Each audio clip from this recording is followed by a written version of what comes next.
The rough idea is that yesterday, I think it was yesterday, we were working on what am I doing? An application which needed a markdown previewer and kind of built what was required in little more than 5 minutes, and thought, well, that'd be a great lightning talk because it's about 5 minutes worth of work and it's a good thing. I know there's lots of people here who've done loads of stuff in Meteor and find this extremely banal, but hopefully if there's people who are kind of new to the technology, it will demonstrate what you can do really, very quickly, and it's a nice example of reactivity. So first of all, I'm going to create a new Meteor project. I'm really bad at talking and typing, by the way, so that's a slight red flag.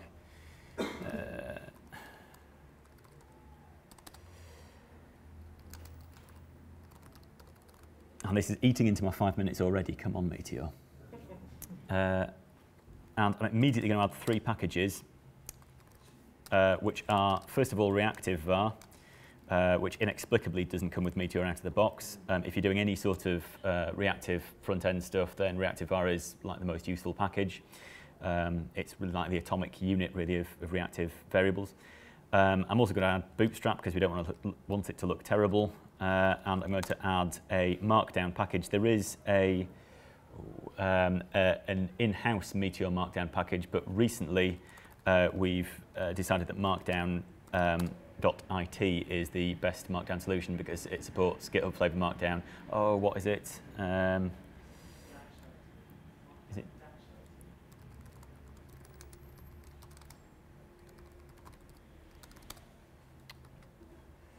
What have we got? There with me. Was it there? Yeah. Oh, indeed it is. Sorry, Bernard. I should just have believed you. I was right about reactive as well. Right, there we are.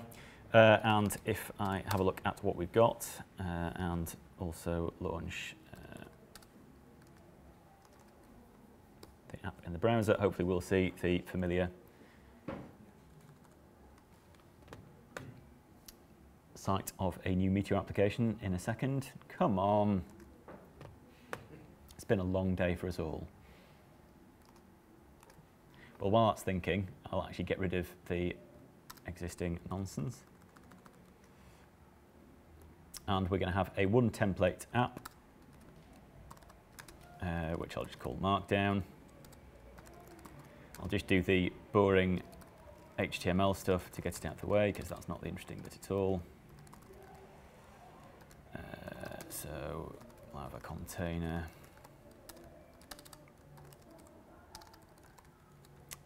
And we'll have a row, not the fish.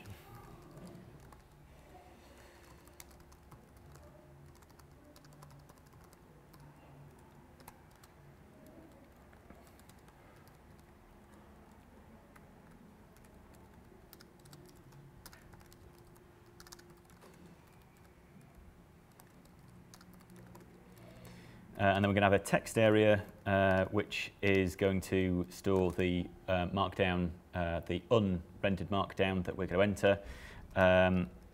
And we're going to have a div on the other side that's going to render the markdown, the rendered markdown, so after it's been parsed.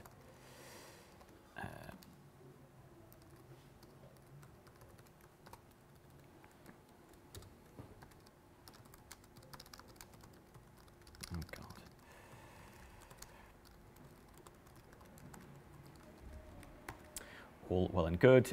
On the other side, we'll get rid of all this nonsense and get rid of the entire server block. Yeah, thanks, brilliant. Is that big enough to see? Do you need it bigger? It's all right. Okay, you're all quite close. Hopefully we are actually running now. Yep, so there we are. We've got 2 blocks. Actually, I'll add a header. That'll make it look slightly nicer.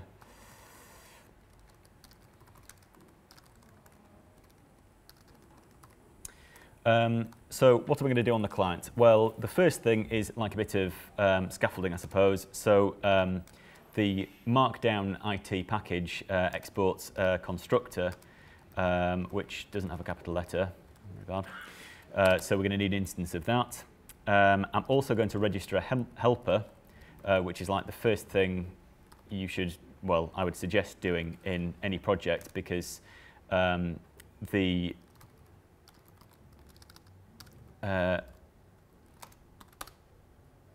template instance isn't natively available in your template in spacebars, which I kind of find quite odd, and it's really useful to have it. So that's going to return the template instance, so we can use anything that we attach to the template instance without having to go and add a helper function to do so. So those two things are done. What am I going to do when the Markdown template is being created? Well, as Alan has usefully found out, I can't use ES6 arrow function notation here because it's not going to allow me to bind stuff to this. I'm just going to remind myself that this refers to the template here because it can be slightly confusing in Meteor. In helper functions and events, this refers to the data context, whereas in created, rendered, and destroyed callbacks, it refers to the template instance. So it's just quite nice to remind yourself what this is referring to. I'm going to create two reactive vars, input and output, which are going to store the details of what you're entering in the text area and what's going to be generated to be output in the output area. You might wonder why I'm using both of those, but we'll come to that. And then I'm going to have an auto run block, for which I'm going to use ES6 notation because this is not useful within the auto run callback. And all this is going to do, so the auto run, if you're not aware, is like the atomic unit of computation. It's just saying watch for all the dependencies in the callback, and if any of them change, rerun this function. So I'm going to get the input. So that's going to watch for the input to change and get the value of it. Then it's going to make some output from it, which if I've got the API correct for Markdown, I think it's md.render. We'll find out. And it's going to set the output to be the output it's just generated. Of course, you could all do this all in one line, but it's a bit more kind of revealing to do it in several different lines. So what we've got now is a system where we have variables, reactive variables for the input and the output. And anytime the input changes, the output will be re-rendered as a result.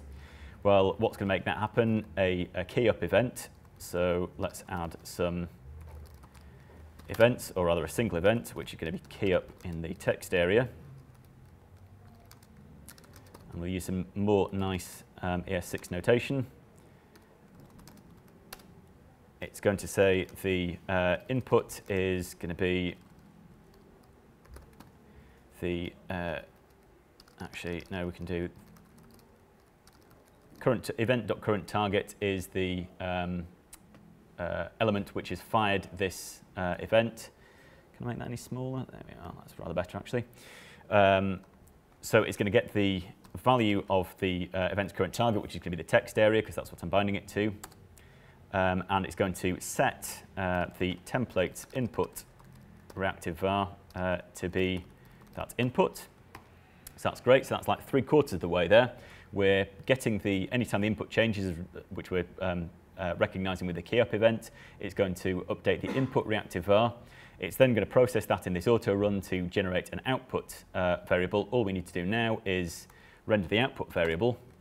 So the reason I made the global helper for the instance to kind of bind the template instance to instance is I now just have to say instance.output.get. Otherwise, you'd have to have a helper function to specifically get the output. And if you're doing, obviously, in an app of this size, it makes no difference. But if you're building a big app, it's just really useful to have a kind of one-liner that you can use like that without having to make a helper function. So let's save everything. The other thing I'm going to do, actually, is make our form controls a certain height, just so that it looks a bit less awful. Right. And let's see how that looks.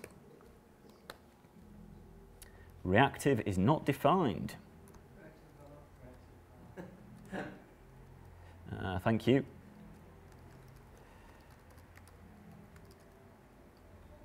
How do you like that?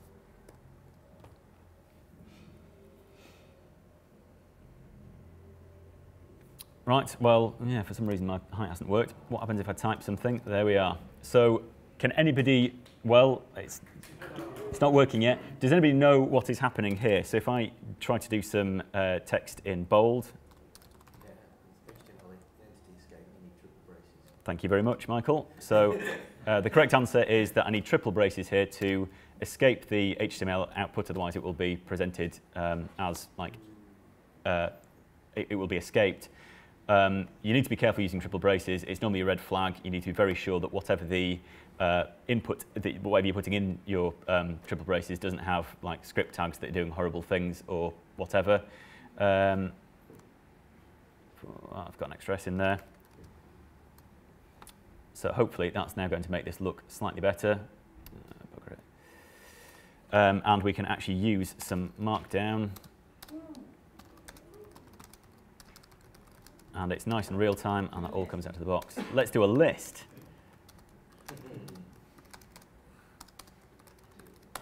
There we are. Do a link, that's easy. Yeah. Oh, a link, gosh. Links to Meteor. Oh, Meteor, of course.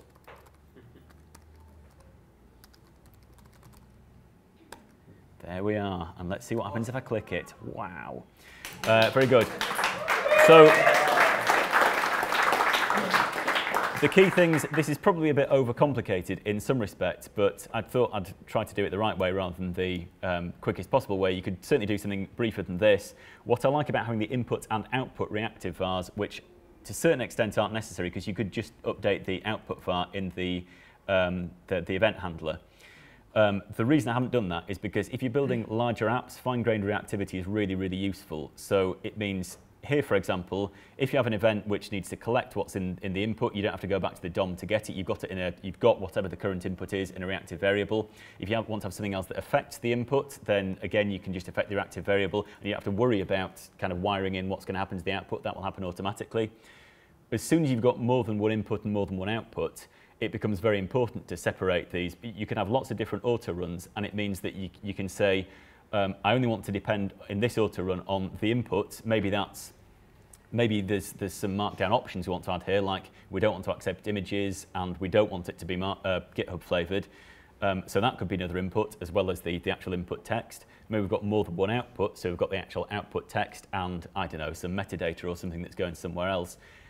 In that circumstance, you can have callbacks which rely on only certain of the inputs and only feed certain of the outputs and vice versa, rather than trying to do everything in one big block based on events. Reactive programming is all about working out what needs to be reactive based on what, rather than just having event handlers which are kind of trying to manipulate the DOM or bits of data all at once when certain events happen. Right, that's it. That was more than 5 minutes, but it wasn't T-bar.